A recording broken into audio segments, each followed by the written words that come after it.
forceful grip. They force a misinfo that we absorbing quick.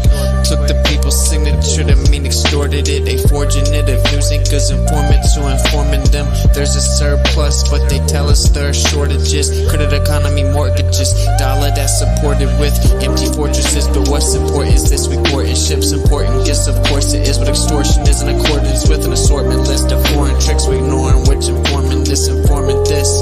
It looked like we were snoring tricked. Pedophilia and the government endorsing it. Yeah, eugenics is exactly what abortion is. You just vilify those insubordinate.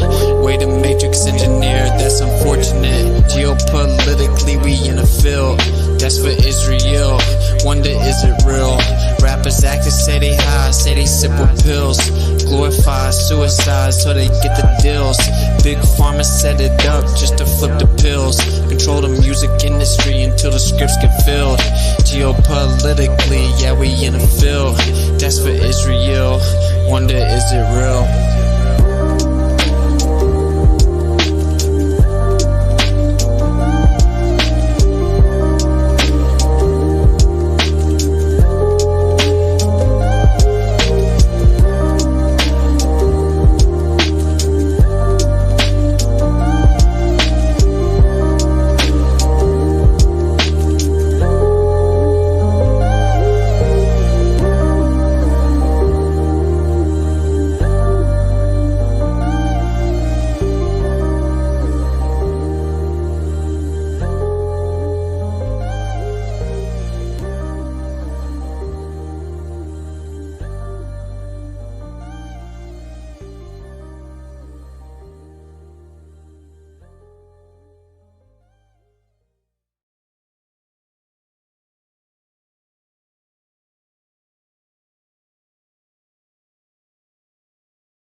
Welcome to the show. Welcome to the show. All right, I will share the X space in just a moment. So anyone that speaks in there, you guys will also hear it. So sorry about the technical difficulties. I went live. I started talking for like 10 minutes and then realized that we didn't even go live. I have no idea what's going on. The audio sounds a little weird, but I'm gonna try to fix it here. So hopefully the audio sounds good now. In a world. So, all right. Yeah. So basically, tonight's stream is: does God exist? And obviously, the answer is yes. In fact, the answer is objectively yes. God objectively exists. And on X, we have it titled: "Does God exist? Proof no atheist can deny." And literally, no atheist can even rebut this argument. And look, I'll just kind of lay this out. Obviously, if you want to support the stream, Ko-fi.com/Whatsit, any type of super chats you want read out, any questions that you have, etc., go to Ko-fi.com/Whatsit, and we will read it out on the stream. So what is so interesting is the whole idea is like, oh, you stupid Christians, stupid creationists, right? We stick to science and empiricism and stuff, right? But when you start to say hit them with this argument, quickly the atheist just devolves into, well, what about this? What if unicorns existed? Like just they start saying the most insane, what if just they have way more faith and belief in things that are just not even logically coherent to try to avoid the idea there's a creator. And then that's the point I want to make before we get into the argument. Look, a lot of people they're not comfortable with the idea of a creator. You kind of have like two general baskets here where one, they kind of know there is a creator or they understand the logic that it's kind of inevitable, and so they know there's a creator, but what they're able to do is kind of block it out. So it's like, well, but I have stuff going on. I'm busy. Everything in front of me, that's what I'm dealing with. So, creator, cool, whatever, over here, vague idea, what's it matter? And it's not real. And then there's the group that just convince themselves that it's something that doesn't exist. I would actually say atheism doesn't actually exist. Like there's no true atheist, meaning that no one could honestly say they know that there is no creator. They could say they don't think there is one. They could say so most people would say they were atheist agnostic if you actually pressed them. They'd say, "I'm not currently convinced. I don't see any evidence. I don't see a reason why there would have to be one," etc., right? Side note, of course, being agnostic is, you still have a burden of proof. Like, people think that's me saying, "I'm not making a claim. I'm saying I don't know." Actually, that is a claim. When you say that you're agnostic, what you're saying intrinsically is that it is possible, it is viable as an option that no creator exists. Um, you know, to kind of address both of those groups, I say they fall in the same basket. It's because of moral accountability. This idea that there's objective morality and there's accountability for what you do. Um, so lying, manipulating, stealing, doing things that are dishonorable and immoral. It's way easier to kind of block that out of your mind, to just ignore it. And it's like, when you really take it in, like, there's a creator and he sees everything you're doing. He sees all your thoughts when you're coming up with lies and how to deceive people and get away with things or betray people. He sees all that, every single part of it. You making the decision, you weighing the pros and cons, you manipulating one person and manipulating another person. Well, like, it's easy for people to get caught up in the moment and think like, if I successfully trick this person or everyone around me, then there is no consequences because there's no immediate consequences in the physical world. You got away with it. You're able to trick everybody, then as you go through your day-to-day life, it's like, well, there are no consequences. But in reality, there are. There's a creator. The creator sees everything, knows everything.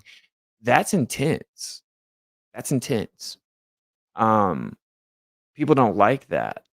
So they rather, like, keep it as this vague idea, out of sight, out of mind, kind of ignore it, stay focused on what's right in front of them, and that's a much easier route to go. This is the elephant in the room. This is the unspoken true reasoning behind such a diligent opposition to a creator. When people will try to act like they're just evidence-based, it's empirical position, right? Like, I'm just an atheist because I don't believe in fantasies and fairy tales and books, and it's just an idea that man made because they're uncomfortable, and I'm a science believer or whatever. I believe in the science. Um, the truth is, it's easier to be like the arbiter of your own morality. Do whatever you want to, and you don't have any reason to change. So if something can and benefits you in the immediate term, you can just do it. Why not? This is the truth, right? And if you're not new to this channel, you will see that there are many things within what is called science, and it's typically pseudoscience in the mainstream, that kind of are affected by this philosophical bias. For example, the overwhelming amount of evidence that actually the Earth is in the center of the universe. If the Earth is in the center of the universe, how to get there? It had to be placed there. Logically speaking, it makes no real logical sense that it would be random and chaotic and then right in the center of everything that exists. So it's like, well, we don't like that. So let's come up with anything we can to say that we're not in the center. We're in a random, insignificant position because that seems to make more sense to then say, oh, well, it is all random. So that's not what this stream's about. That's not what this argument is. But I'm going to go ahead and lay out this argument. If you want to speak in X, raise your hand. I should be able to see it. Anyone that's got some experience, uh, hopefully I can get you up and make you an X space. I see um, a Discord. I guess Riggs has a debate server. So we may go in there. I know there's a couple other Discords. So long story short, we're on the lookout for an atheist or atheist so that we can at least have a back and forth conversation. Um, Hopefully we'll be able to find some. All right, here is, and we will be able to find some because I know a Discord that's got a lot of them. So they may be talking about something different, but we will crash it and uh, figure it out. I'm actually going to tell them right now.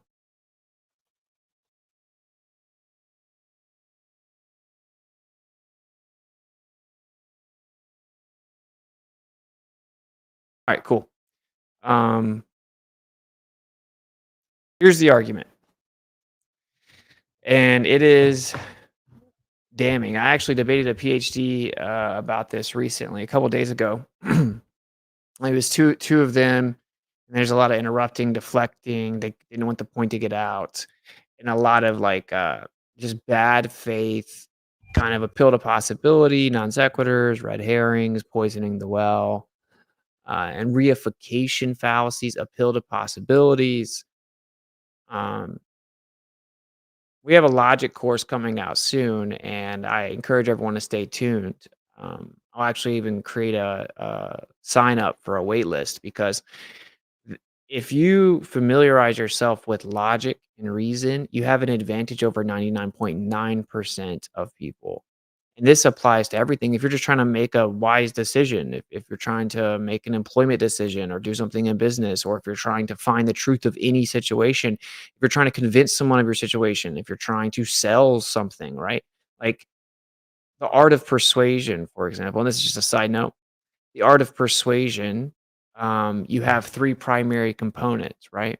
You have pathos, you have ethos, and you have logos. And pathos being like passion, um, ethos being like ethics, meaning like the credibility of the character that is speaking to you, and or like the ethical, like um, value basically. And then you have logos, logic, effectively. Logic is extremely important. So if you are a credible source and ethical, meaning that they know they can believe you to be honest, or passionate about what you're saying, and you meaning you really believe it is clearly the way to be passionate about something. You really believe in it.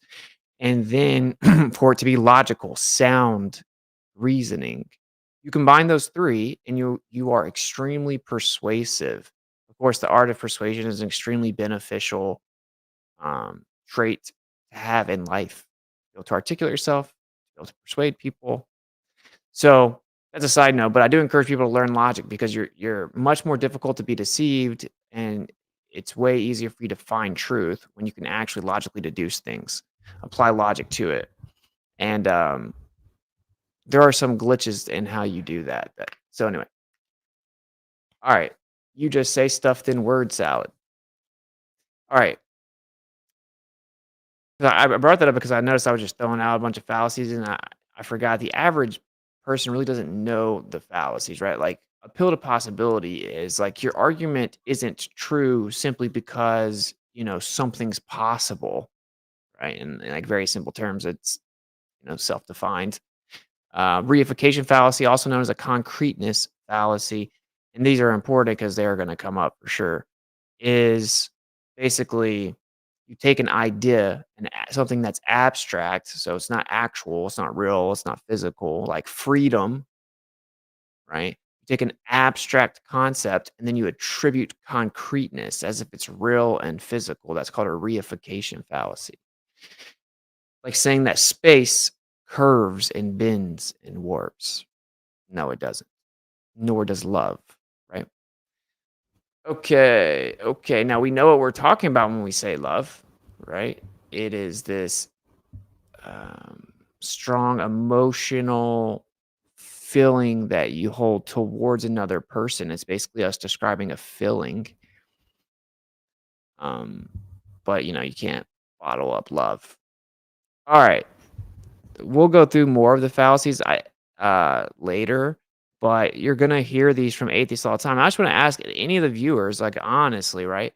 If the atheistic position or the atheistic agnostic position is the stronger position, why is it always having to invoke fallacies? So we're gonna break this down, and I may break it down more than once during the stream, but you can take this anywhere. Take this to any PhD on the earth. Take this to any university. Take this to anybody. And they are not going to be able to rebut this if properly presented. What they will do is try to distract you, try to deflect, try to interrupt you, right? Try to straw man you, try to shift the burden. So let's break this down. This is extremely important. And I get frustrated when I hear creationists presented as the side that just believes in things but can't prove it. No, not only can you prove the creator logically, it is a requirement and it is inevitable, right? It's objectively true. And these are very bold claims. So again, invite to any and all atheists. Feel free to come and let me know how I'm wrong. You can go to X, go to Wits It Gets It. You'll see my space. Jump in there. You can raise your hand. We'll lift you up. And I will be jumping in a Discord, I think, in a moment as well. All right. So oftentimes in this conversation, it's presented as though the creationist is the only one with the burden of proof, right? But as I said, ironically, actually, if you're saying that even you're agnostic, which is that I don't know, I'm not convinced, right? I don't see the evidence there is a creator. I'm not currently convinced or whatever. That sounds like, oh, I'm not making a claim. You are, though, right? The implicit and intrinsic claim is that that's even possible. You are making the claim that it is possible that the universe, will say, exists without a creator. So substantiate it. Now, of course, if you're saying that there is a God, that's a positive claim. You got the burden of proof. So I'm going to lay out the argument, and maybe I should jump in the Discord right now. The issue is that they're talking about, so I'll lay out the argument a second time in Discord because they're going to be going crazy talking about something else. All right, cool. Here is the argument. Let me make sure we're good everywhere here. All right. So you have the first law of thermodynamics.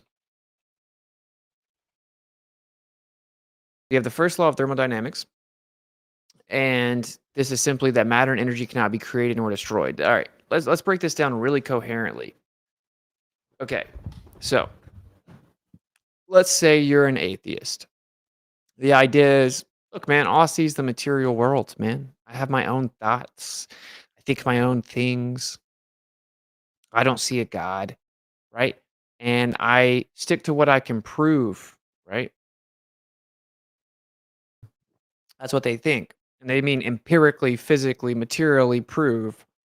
And this is so many people fall in this trap. Even people that have had spiritual experiences and do know that there's a creator, they fall into going through the motion as if there isn't one and block it out, right? Because what's right in front of you? You can touch it, you can prove that's true, whatever. Okay. So this is how atheism is presented. I'm just an empiricist. I don't claim things I can't prove to be true. I believe in science. And I believe that everything comes from the natural world. And so most of them would adhere to naturalism, the philosophy of naturalism, or something akin to naturalism. Naturalism defined. I'll read the definition that pops up here. Naturalism is a philosophical worldview asserting that only nature and its laws exist, providing the ultimate reality and basis for all knowledge. So only the natural world. And there are different types of naturalism, right? But this is most atheists are going to fall right there. They're going to say, again, we'll just read it again. A philosophical worldview asserting that only nature and its laws exist. Okay? Because now it really clicks with people why this is what an atheist believes when you point out, well, okay, if it's not only natural and only natural laws, then what is it? What is beyond natural, supernatural? Okay. So the atheist is going to say, I don't see any evidence for anything supernatural. I don't believe in anything supernatural, bro. I'm a naturalist. Okay. So that's like the core tenet of the modern materialistic atheist worldview. Okay. So they're naturalists. Only nature and the laws that govern nature exist. So let's look at some natural laws. Two of the most famous natural laws would be the first and second law of thermodynamics. And for those that don't know, natural law is not a theory, it isn't a scientific law, it isn't something that we've come up with and tested and done experiments to prove. It's something like that. Natural law is just an observation. It's something that is forever, happens every time, all the time, always. It's just a natural law. It's just what happens. For example, in the second law, right, it's about entropy. What causes entropy? No one knows. What exactly is entropy? Interesting question. Well, what we know is that entropy increases, that there's a process of seeking equilibrium. So basically, in really simple terms, systems always seek equilibrium, right? And we know that. Okay. So let's go to the first law of thermodynamics. Of course, if you're an atheist and you believe that there's just the natural world, there's nothing supernatural, this is like your bread and butter. This is what governs your worldview, natural law, right? All right. So says that matter and energy cannot be created nor destroyed, right? Typically, people will say it can only be transferred. Okay. So now we're going to answer the question here, which is basically the question we're asking about does God exist? Slightly rephrased here is how'd the universe get here? How did everything get here? Right. So, how did all the matter and energy get here? Because that's what we see in the material natural world. We see either matter or energy and different forms of each, right? So, how did the matter and energy get here? Is basically saying, how did the universe get here? And as a naturalist, as an atheist, right? You have a couple options, and I would say this is a true dichotomy. Option A, you could say it was always here. So that works perfectly fine with the first law, which matter and energy cannot be created. Well, that's fine because it was always here. It didn't have to be created. It was always here. And transfers, and it's always here. Okay. The other option is it was placed here. It was created. Of course, that immediately violates the first law, right? So when we answer the question, how the matter and energy in the universe get here, we have one answer that is in line with the first law of thermodynamics. We have another answer that's not. The atheist would immediately be like, okay, obviously the one that's not is not even possible. We know the first law is correct, so we can just throw that out. There's actually some debates within that as well, but that actually gets into the metaphysical realm, also known as the ether, that people deny. But okay, so let's just I'm not going to try to streamline it real quick. I just want to make sure people are really understanding it because once you fully understand this, for one, it really solidifies your own understanding, your logical groundwork for knowing that there is a creator. It's going to give you the intellectual confidence needed to stand toe to toe with anyone that's challenging it, right? Because you could quickly defer and default and appeal to, say, the Bible, but that's appealing to the authority of the Bible. Okay, so that's not going to convince an atheist that thinks that book's a fairy tale. And I would say that waking people up to the fact there's a creator is incredibly important. It's crazy how small my space is. Um, the world would be a much better place if everyone acknowledged that there was a creator. Imagine if and actually adhered to it, meaning they cared what the creator thought, they cared about possible consequences, they cared about doing right and following what he wants us to do. Imagine a world where everyone in your life lived like that, right? That would be a much better world. People know that there is a being way bigger than everyone here, transcending everything here, that can see everything you do. So when you're having these like surface level, kind of fleshly, like selfish desires and thoughts and temptations, a creator would see the whole process, would see your mind, would see the thoughts, would see your intentions, would see you weighing things out, would see you making the decision, right? So, um, I'm just pointing out that it is actually a pretty important thing, right? Like if you know there's a creator, I hear a lot of people like, well, I already know there is one. I don't care. I was like, what? Do you not care, though, that other people maybe don't? Right? Certainly like children. So I think it's very important, which is why I'm doing this stream. So I want to help people understand this because I see creation is bullied a lot of times with ostensible intellectualism. But in fact, it is pseudo intellectual, illogical, paradoxical nonsense. All right. So, what's the question? How did all the matter and energy in the universe get here? It was always here. It was put here. It was created. So, the second option obviously defies natural law. So, an atheist and naturalist would say, well, it's just always been here. So, now we're going to go over to the second law of thermodynamics, which, in really simple terms, is that systems seek equilibrium. Like when you open a soda, it has pressure built up, it equalizes based on the pressure around it, right? Heat goes to cold. So if you open the door and they're in the summer, right? Like you're going to have the heat rush into your house. When you make a cup of coffee and set it on the counter, like this coffee right here, like it's cooling off because it's equalizing to the air around it. Pressure systems equalize, right? So all systems seek equilibrium. If you drop something, if you throw something, if something falls off of a shelf, if a leaf falls off of a tree, that leaf is seeking equilibrium. Whatever it is, everything is doing that at all times. And then, when something, say the leaf falls and lands on the ground, you'd be like, okay, now it's at rest and found equilibrium. Technically, it's not. Nothing is ever truly at rest, right? Because everything is vibrating at the smallest little scale, but um, the system seeks equilibrium. So this is really simple. A lot of people like mystify the second law of thermodynamics. It isn't mystical. It is that systems seek equilibrium, and that in order for that to take place, it uses energy, right? Energy is being used while the system seeks equilibrium.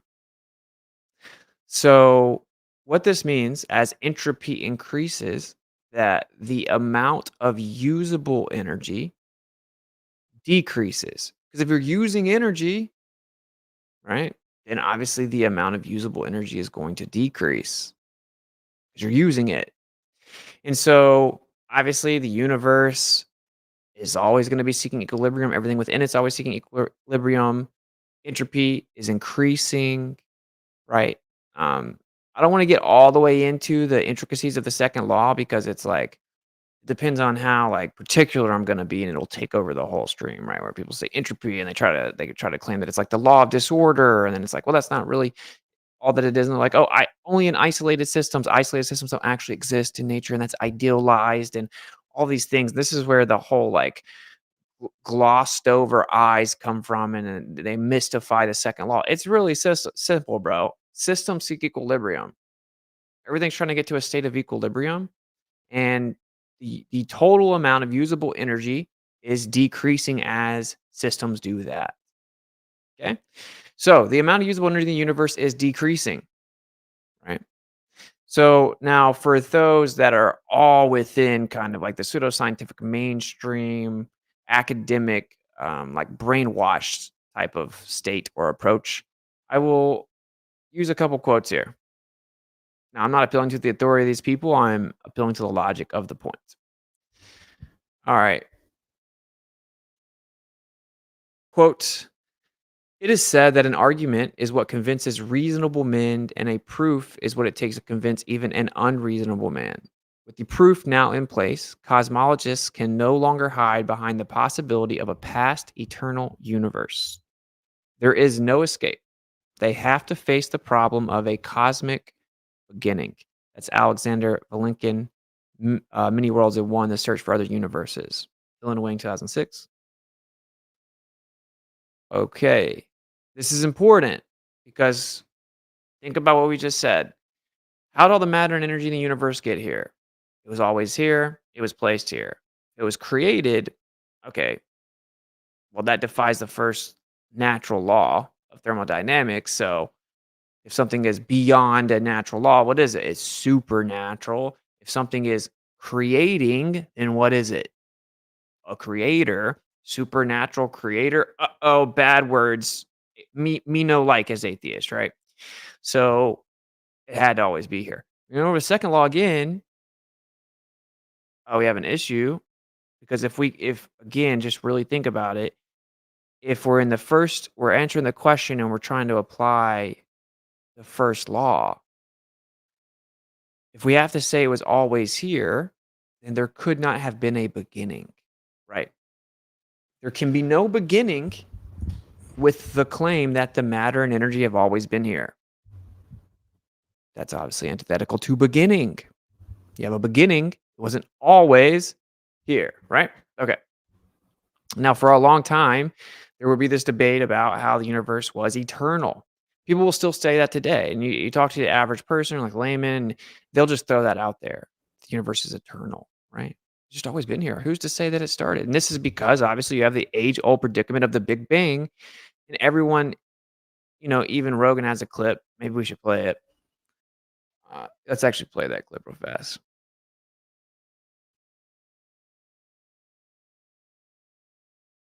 He phrases it pretty good, right? So let me share.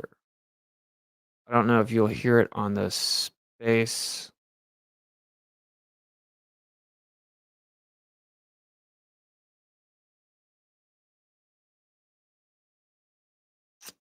All right,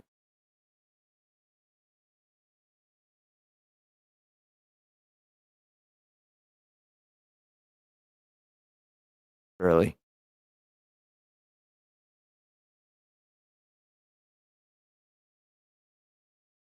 Okay.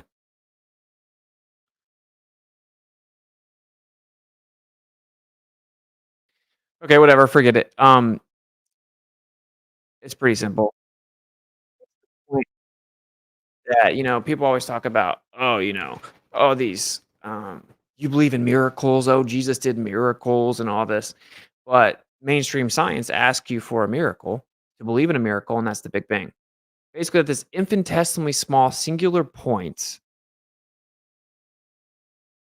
everything was once there, and then something happened, and then poof, the universe happened. Okay, bro, right? Of course, this was proposed by a Catholic priest. It was proposed acknowledging the obvious, inevitable antecedent or requirement of such an idea having a creator involved. Okay. So again, when you have like a big when you where you're going to evoke a big bang, it's kind of hard to get away from a creator. A lot of people thought it's kind of a nice little out to say, "Oh, well, it's just always been here." Right? So people say that a lot. Here's the issue. So here we'll use another quote here from Paul Davies. The universe can't have existed forever. We know there must have been an absolute beginning a finite time ago. So here's the argument. For Stephen Hawking lays it out here in the beginning of time. This argument about whether or not the universe had a beginning persisted into the 19th and 20th centuries. It was conducted mainly on the basis of theology and philosophy with little consideration of observational evidence. This may have been reasonable given the notoriously unreliable character of cosmological observations until fairly recently. The cosmologist Sir Arthur Eddington once said, "Don't worry if your theory doesn't agree with the observations because they are probably wrong. But if your theory disagrees with the second law of thermodynamics, it is in bad trouble." In fact, the theory that the universe has existed forever is in serious difficulty with the second law of thermodynamics.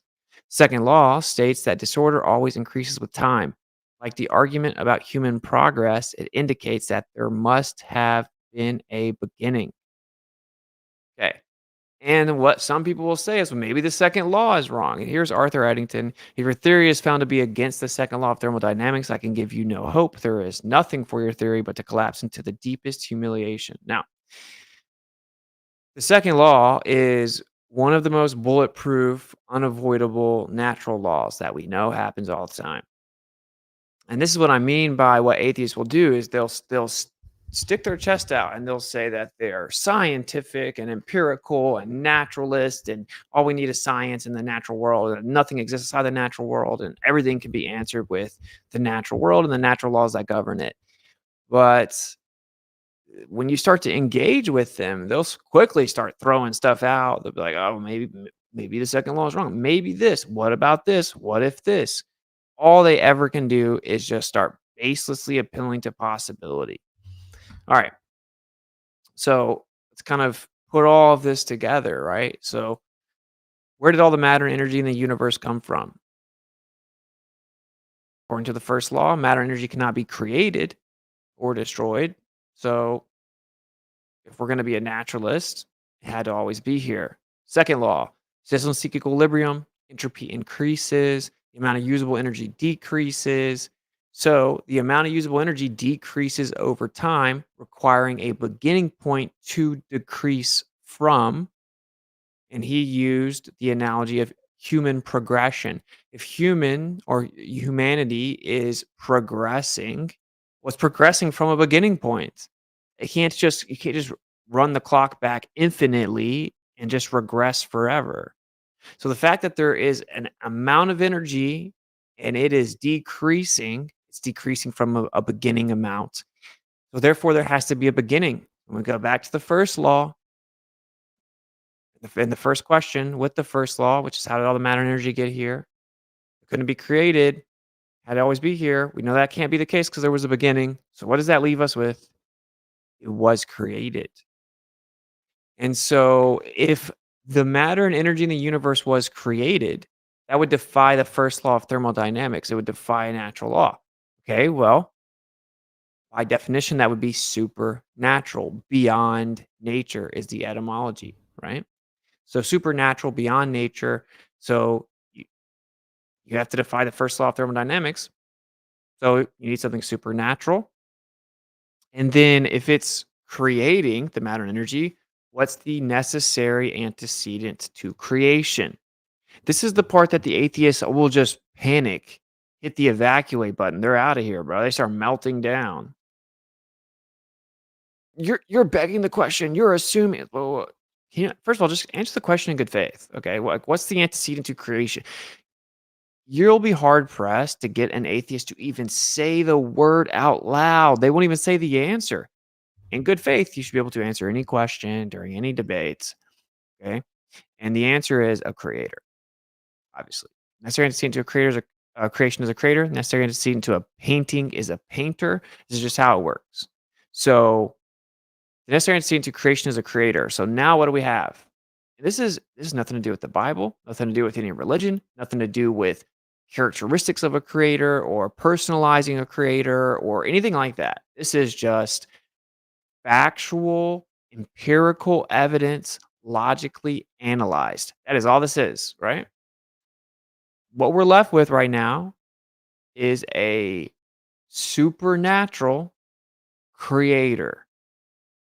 Supernatural creator that's seemingly eternal, not limited to what we perceive to be time in this physical universe. It's external to the physical material universe, meaning transcending it, not limited to. So, an external, eternal, supernatural creator. Okay. So then you could start saying, well, that doesn't necessarily mean that what people will say is that doesn't necessarily mean he has intent. Doesn't mean that he's a god or it's a god, right? Well, are you sure about that? Right? Because it's creating an ordered universe with laws.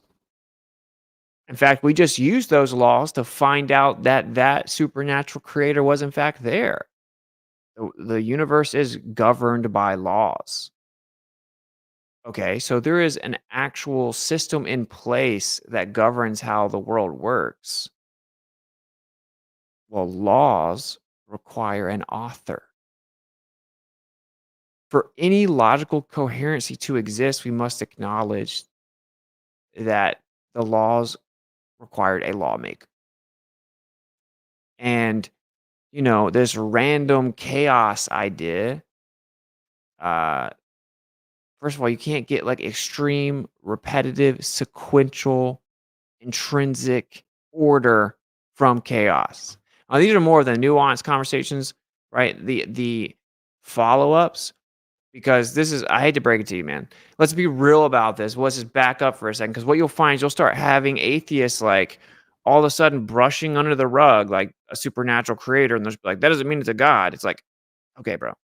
Well, if we before we start this conversation, if I said, hey, do you believe in like a supernatural creator? What would you have said as an atheist? Okay, you would have said no. So you can tap out right there and take the win.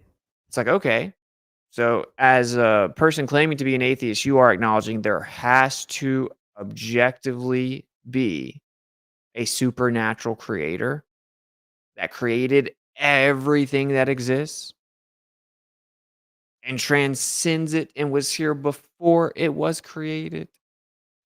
Okay, bro. Sounds good. You know what that sounds like to me? Sounds like God. That's what it sounds like to me. I'll throw a couple little cherries on top here. Morality, for example, is morality objective or not? To like logically defend that morality is subjective, you'd have to be able to say, okay, so is like rape of a baby, is there a scenario that that's not only not morally wrong, but it's actually morally good to do it? Of course it's not. We literally know that inherently, right? So is like abuse of a baby morally good? No. So, you could just go down the list of like, murder, rape, et cetera, et cetera. So, we all know there are certain things that are undeniably wrong, and it transcends any construct of man. It's just wrong. So there's like objective morality. There's black and white. There are gray areas, but there is an objective morality. If there's an objective morality, then there has to have been an author of that, right? Didn't create itself. And you could, this implication could be in reverse as well, right? The fact there's a supernatural creator creating laws, and one could logically reason that those laws would extend over into morality as well. And I will just say one more time before we start trying to see if we can get any pushback here.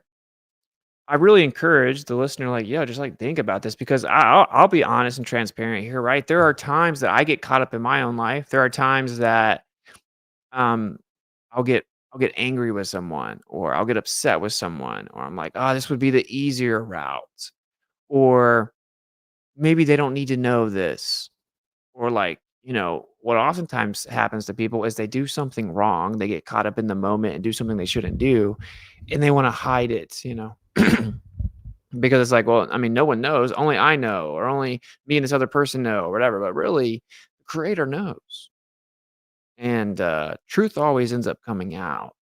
So I would tell people, like, "Look, you can fight that because it's, like, intense." It is intense, right? You can fight that, you can, live in a state of denial, you can try to put it off, you can try to block it out, you can try to ignore it, you can try to, like, reason within your mind that, "Oh, well, actually, it's not that wrong," or you can whatever it is, right? You can, like what people seem to be able to do is like actually just block out the fact that there's a creator or seemingly just like don't care. They're like, okay, do something, because I've been doing this, I've been lying and getting away with stuff for as long as I can remember. And the question really would be, are you sure you got away with it?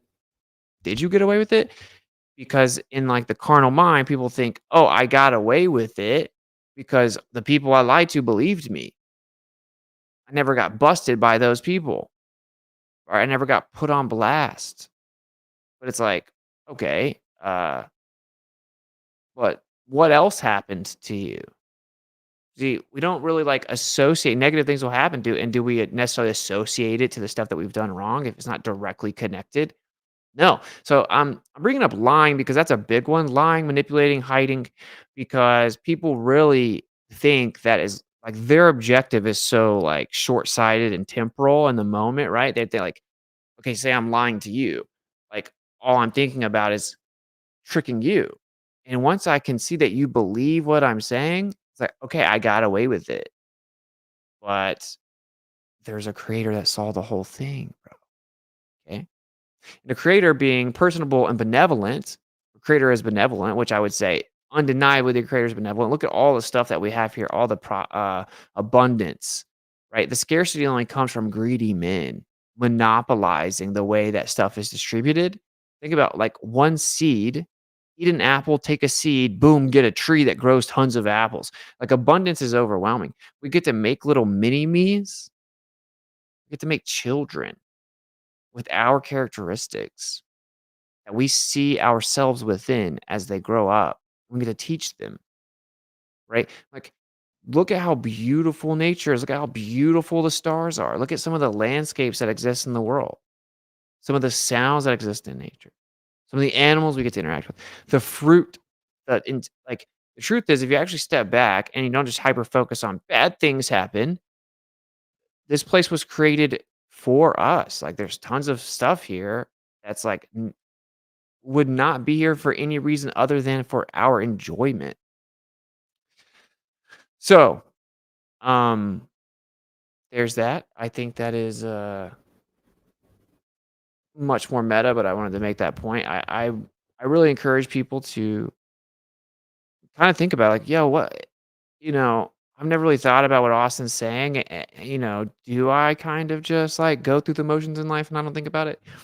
And look, man, I would just encourage you. I guess what I was saying is like you can go that route where I'm just gonna block it out. I'm like, or I'll put it off. I'll face it later. I'll change later because this is one thing that people think is they're like, well, I have a whole life. So let me like just make the conscious in my opinion, this is dangerous. Let me make the conscious decision that right now I'm going to keep on doing what I think feels good, what is more convenient, what requires less responsibility or accountability or is not as difficult, right? Gets me what I want in the immediate. Oftentimes it's like feels good, whatever the temptation is.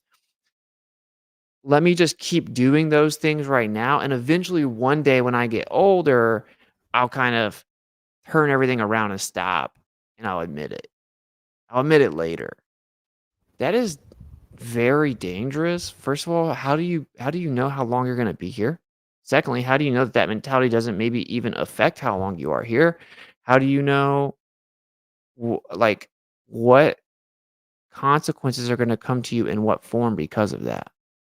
It's not very wise. So, I know it's a little preachy and very meta, but I would just say suck it up, man. Okay? Suck it up. Because if you actually just roll with it, you find out okay, if there's a creator that understands everything and knows everything and made this place that we are literally thousands of years in are just trying to figure out. And the more that we discover, we're like, wow, this is incredible. This is mind blowing. Let's talk about like the quantum realm, for example, like quantum mechanics, the discoveries that continue to happen are just like incredible. The very fundamental vibratory fabric of this place is insane. The way that these systems work, nature is insane. Animals are insane. The eyeball still can't be properly explained. The intricacy in which this place was designed is mind blowing. We are simply trying to discover how it works a little better, trying to understand things, and we will confidently assert our understanding for hundreds of years to find out we were completely wrong once we discover more, right? We've just now discovered there's a supernatural creator that made that. So think about the mind that's required to do that. Think about the smartest person in the world. And even they, of course, aren't figuring out how everything works, exactly how it all works. There's a mind inconceivably more superior than that, that created everything. So if that mind says, and that mind comes from a benevolent source, meaning wants your well being, wants what's best for you, if that being is saying, hey, you know, you shouldn't do this, you shouldn't do that, this is how you should live. Wouldn't they know? They obviously know more. So whatever you think, you like, you think that it feels good for a second or it gets you out of trouble or helps you, it's the easy way out. It's like, well, maybe you would feel way better if you did it the right way. Maybe, the creator knows. So there, hopefully that resonated with somebody. and you guys need to hear it, where it's like, actually become conscious of it and own up to it. And I'm trying to get through to an atheist because I know where most of them won't openly state this. This is like the real crux of the issue for them.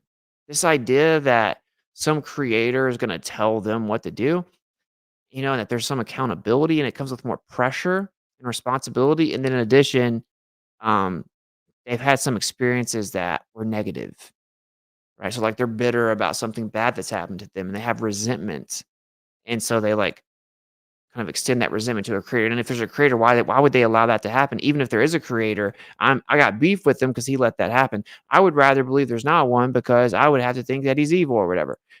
No, that's a poor understanding of the fact that we have free will, and the only way to do that is for there to be consequences, both good and bad. The only alternative is being a robot.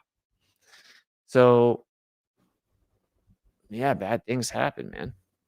All right, preaching over, sermon over. All right, I don't see anyone raising hands, and if they are, I don't know how I would know. So if anyone wants to come up in X, raise your hand. I might jump over in Discord, and then I'll recap the right, since I just kind of hit you guys with a sermon. I'll recap it real fast, which is first law of thermodynamics says that matter and energy cannot be created nor destroyed. So if we have to answer the question, how did the matter and energy of the universe get here? Well, if it can't be created nor destroyed, you have to say it was always here as an atheist or a naturalist. Now we look at the second law of thermodynamics. And if systems seek equilibrium, entropy increases, the amount of usable energy decreases over time due to that process. So if the amount of usable energy is always decreasing, it has to decrease from a beginning point. So that denotes a start, a beginning. So we go back to the first question. We can't say that the energy and matter was always here because we just discovered there has to have been a beginning, right? A beginning point for the matter and energy to, or from the usable energy to decrease from. So now, how are we going to answer the question? How did all the matter and energy get here? We can't say it was always here. So the only answer is that it was placed here. So if it was created, then that would, of course, go against the first law of thermodynamics, which is that matter and energy cannot be created. So for something to defy or not be limited to the confinement of the first law of thermodynamics, it must be by definition beyond the natural law, supernatural. And then the antecedent to creation is creator. So you're given a supernatural creator with a simple, proper assessment and application of the first and second law of thermodynamics. The naturalist literally cannot withstand, the philosophy of naturalism literally cannot withstand a simple application of the two most famous natural laws. That's the argument.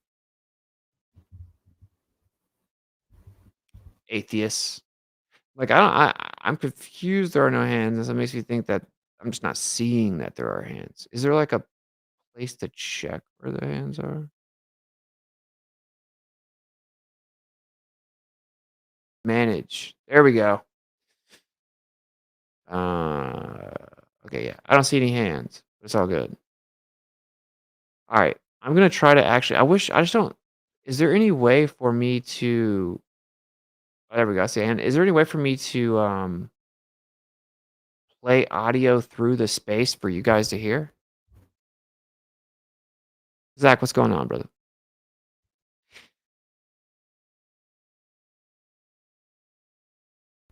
I don't hear you.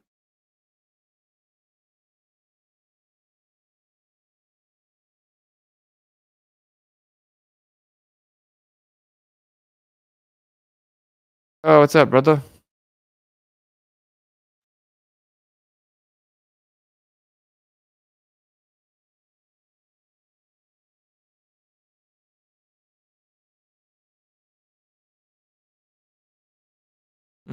Yeah, very, very, very possibly, yeah.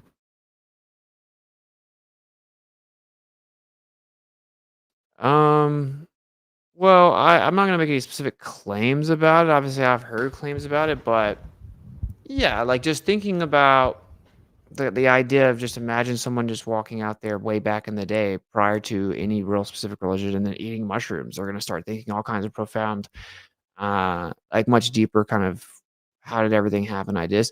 I've seen some claims about like even the whole entire Bible being written because of that. And being an analogy, even like Jesus being an analogy to mushrooms or something. I don't adhere to that, of course, but I don't know, man. Do you have anything specific in terms of that you have in mind?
A more positive outcome. What do you mean?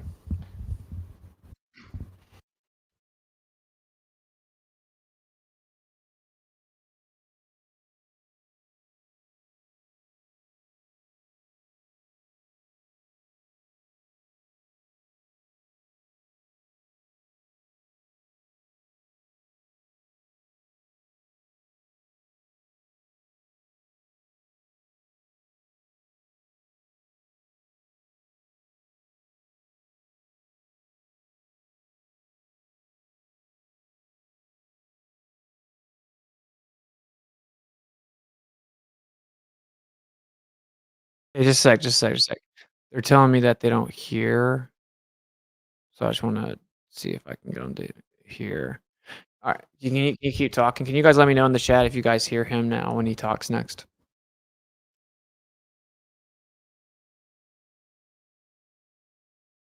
I can hear you. The stream was just saying that they couldn't hear you, so I'm just trying to see if they can hear you now. Yeah.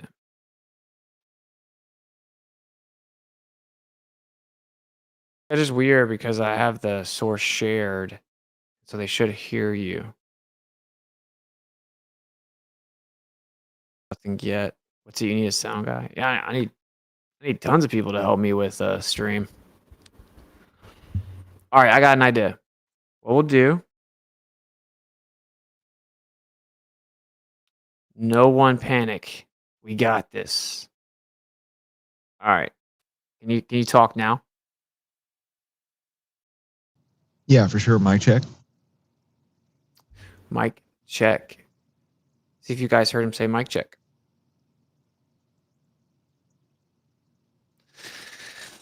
You know what's funny, man, is like every time I come upon a conversation about people, anytime like atheists are talking, they're like super arrogant. I mean, that's a general statement. I'm not all atheists are super arrogant, but like normally the conversation is just like it's very derogatory towards anyone that either adheres to any religion or just believes in a God in general. And you hear stuff like Sky Daddy, blah blah blah blah. When I bring up this argument, it goes from 100 to like 3, bro. Very interesting, because I'm just like, well, I Well, it's mean, be- I'll just it's figure out the truth. emotional. It's emotional. I feel like a lot of it's emotional because when you say something that is against their beliefs, uh, they tend to be aggressive. They attack you Yeah. for no reason, really, other than emotional. Yeah, I mean, I guess I do know reasons why, right? I talked about a couple of seconds ago why people would feel some type of way about there being a creator, obviously. One of it being, people have experienced, things that were rough, right? Like say that someone's mom died of cancer. And then if they have to then come to the acceptance that there is a God, they're going to be like, they're going to have beef with God. They're like, God, why'd you let that happen? You know, it's like kind of a little more comforting in a way in their mind that there isn't one, which is ironic because I would say quite the opposite is true, right? But and then the other one being, of course, what I talked about a lot, which is like moral accountability. Like, yeah, the idea that someone else is gonna tell me what to do or is always watching me, or that there are like rules, and like people naturally kind of want to rebel against that. Like if you put a bunch of people in a fenced in area, they just want to go straight to the fence and get out. So But when you look in nature, it shows you point blank. Like there's obviously something more to what you're experiencing. I agree. Like I don't know. It just nature seems too perfect. Like it's by design. It is very obvious, for sure, in my opinion. Like, does anyone know? I don't know how often you run spaces or anything. Do you know? Is there a way, like, if I can I share audio with? Because I've heard people do it before somehow. Like, how would I Uh, share audio with a space? do you have a soundboard? Yeah. You'll have to go to your options on your PC and make sure your output is the same. Like there's two. Like I have the Rode, so there's a chat and there's just a speaker. If you change everything over to the speaker except for your voice alone, they should be able to hear everything from all sources coming from your PC. Okay. Um, I just oh Hey, Obina, what's going on? yeah, I'm here. How you doing? Good, good, good. Do Okay. do you think God exists? Yeah, sure, I do. I do. Positive because like a whole lot happened probably just today though. So I went to pray. I went to pray at a certain point. So I was actually listening to the scripture through my phone. So immediately I wanted to pray and I put up the scripture to start listening to the scripture. My phone just went blank. And that was very weird. I was like, I don't know what's going on. So I continued praying. And at some point, when I finished praying, the phone came back live. So I just believe that there's a supernatural somewhere working against what I'm doing. And I probably heard what you said, like when someone loses kind of their mom, maybe she dies on cancer, and you start telling the person, God, yeah, the truth about it is that most everything that happens in this life is for a reason. Come to think of it, why do we have night and day? We should have just have the whole day. Why do we have night and day? So it's for a reason why we have night, and there's a reason why we have day. And most of the astronauts who go up there, they keep wondering what is holding this universe, holding the world. It's floaty. Nothing is holding it, but something is holding it there. And people keep wondering, how does this happen? So there's a whole lot that we don't know about, but I strongly believe that God is because in our lives as humans, there's a lot that goes on that we don't even know how it happens. Okay, why is it that when you sleep, if you say God doesn't, people who say God doesn't exist anyway, if they sleep, they don't know what happens when they sleep, and they dream. So why do you dream if God doesn't exist? It's because there's a supernatural somewhere that you're meant to witness. And these things come lives in your brain when you wake up. You'll be like, I dreamt of something. And probably when that starts happening, you'll be like, yeah, I remember I dreamt of something like this. So truly, God does this. It's just that most people don't really get to understand that this how it works, or some certain things they have to do. I was listening to a scripture today, and the man of God was talking about something which really caught my attention. He said, the devil is called the accuser of the brethren. He now said there comes a point in a person's life where God does not just appear as God, he appears as the judge. Then the devil is now is called the accuser of brethren because he will come to accuse you being the brethren, telling God that I have the right over this person. And at that point, God being the judge will be like, what do you have against him? He has stolen, he has lied, he has done this, he has done that. And God being the judge will ask you who is being accused, what do you have? And that point, what the man said, he said, at that point, the only thing that you remind God is that remember your son died at the cross of Calvary. So his blood is being used to wipe our sins. So most of these things, when it happens, people don't really know. And I've seen several in the places whereby it happens, and people will be like, "Wow, this person that used to be into drugs or he's being addicted into something, he has given his life to Christ, and now he's a changed person." So how does that happen all of a sudden? It doesn't just happen. It's only when God's hand is in you. So truly, Yeah. I believe that God does exist. That's just the truth. No matter Yeah, how man. people see it, no matter how people think about it, God truly exists, 100%. Nice, brother. I agree that he does exist. And yeah, when I came to the creator, my whole life changed and I started feeling guilty about things that I thought were petty, and I started like getting direct answers when I would pray. I have like what I would consider like overwhelming anecdotal evidence. What's so beautiful about the whole thing is that it's this place was created in such a way that you can just figure it out without that. You actually don't even need to believe someone else. You don't need to believe a book. You don't even necessarily need your anecdotal. Just use your mind, look at Mm-hmm. what's created, and it's just inevitable, right? That there is, in fact, a creator. Okay, my computer is like totally glitching out right now, and I feel like everything's gonna crash. So, I don't really want the stream to abruptly crash, but everything is freezing. So I might just wrap this up. There's no atheist Okay. popping up. Yeah, Yeah, sure. Okay. yeah, All right. sorry. No atheists are popping up. I may not end the space. We can keep hanging out in the space. If anyone wants to leave the stream and go to the space, then maybe we can do that. Okay. But it's I'm gonna have to try to clean up the hard drivers. I don't know. I'm gonna have to, call my homie, Yeah. have him help me with the computer. All right. Thank you for jumping up. Thank you, Zach. I might keep the space going. I'm gonna wrap up the stream real fast. So uh we did fully break down the argument. I mean, they're gonna based on the chat, they're kind of going crazy in this Discord about something else.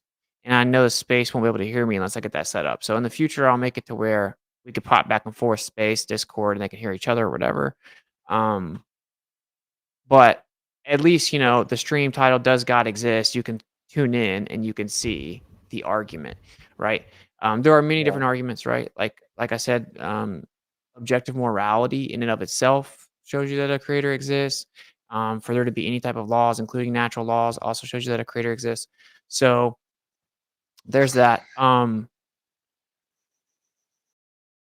feel like Okay. I've said it a few times. I don't want to just keep saying it. I mean, another one that maybe we can cover in the future is if you suspend belief of whatever you think like the earth is or how it works or whatever, just suspend whatever belief you have, wipe your mind.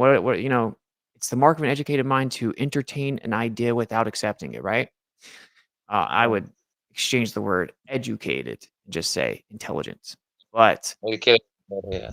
so, set that aside. Let's just say hypothetically, if the earth were in the center of the universe, just say hypothetically, like, okay, if the earth were in the center of the whole universe, how did it get there? Like, logically speaking, it was placed there, right?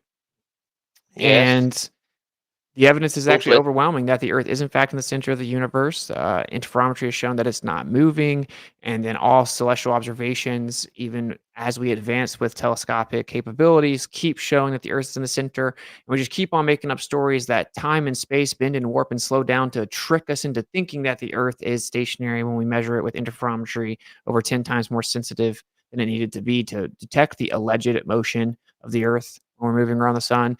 And when we looked out, we saw, oh, it looks like we're in the center. So we came up with an idea that that's just an illusion and everything is actually Yeah. accelerating and expanding away from us.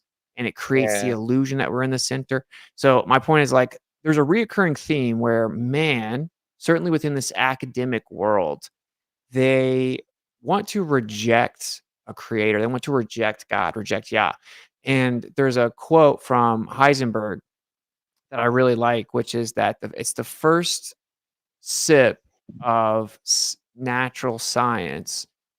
I may paraphrase this a bit, but the first sip of natural science will have you an atheist, but God is waiting for you at the end of the glass. And that is Yes. totally the situation. The more you look into everything, you get into the quantum realm and everything, it starts the inevitability of the metaphysical, the inevitability of like intrinsic design and order. It compounds and compounds, right? If you look at it with this very like reductionist, materialistic bias, and you're just like this caveman mentality of like, if I can't touch it or see it, it doesn't exist, then you can kind of pretend to build that idea on science. When you really get into it, right? Really start to try to find out how things work and how, basically the laws of Oh, nature operate and stuff like that. Very quickly, you find out, okay, there's some type of design. Another argument here, by the way, is like the fundamental fabric of reality itself shows you that there's a creator because there are natural laws. Because everything seeks equilibrium, it shows you that it's got a place it needs to go, meaning that there is actually something designed where there is a right place, there is a desired location, there is a natural order to everything, because that's what natural laws are. Seeking equilibrium, which is all of physics, including the quantum realm, can be summarized with things seek equilibrium. I just And really via pressure mediation, bro. Please don't interrupt me, bro. Via pressure mediation, and like I'm just trying to close this up. My point here is that okay, all of physics, including the quantum realm, can be summarized with all things seek equilibrium, all systems seek equilibrium. Okay. What that means is that there is a natural order that it's seeking. Like built into the fabric of reality is order, or there would be nothing to seek. There would be nothing that governs it, right? Like it would just be chaotic. But it's not chaotic, and it's very organized. And so the fact that there is like, and then if you can look all the way down to what people call DNA, I'll pause that there because that's a model and it's not as real as people think it is. But what people call genetic expressions, and the very way that the body works, the small scale of everything, everything is like this very systematic, organized, ordered, yeah. sequential structure. And then the antecedent for that is intent. And so intent, intelligent mind, you're getting an intelligent agent. So when you start to like really look at everything, you're left with the inevitability of an eternal, supernatural creator with an intelligent mind. And, you know, like if we're trying to live life and figure out what the truth is, we should just accept the truth for what it is, regardless of our bias, regardless of how we feel about it emotionally, regardless of how it may have some philosophical implications that we don't like, such as others' moral accountability. I got to answer something bigger than me, right? Or maybe I don't just always get to do what I want to. So, all right, I'm gonna wrap this up. I might keep the space going, but I'm gonna wrap up the stream. All right. Okay. Thank you guys for All right. jumping on. I'm sorry, my computer's like glitching out, so I can't even like switch windows and stuff. I don't know what's going on. I did check. Okay. I don't Okay. see anything on Kofi. If anyone does send a Kofi, I will check it tomorrow. We'll stream again tomorrow. I'll get the whole computer fixed by then. So Kofi.com/Witsit. Much love in advance to those that support, seek and speak truth unequivocally. The weak find contentment in the consensus of ignorance. So who cares what other people think? Because they're always going to attack you. They're always going to try to fit in. And when you don't fit in, they're going to try to get you to cower away. Just kind of how it works. So, yeah, thanks for the support in advance. I'll see you guys tomorrow. And the answer to the question of does God exist is yes, God objectively exists. So remember, what's true is rarely popular. What's popular is rarely true. Peace.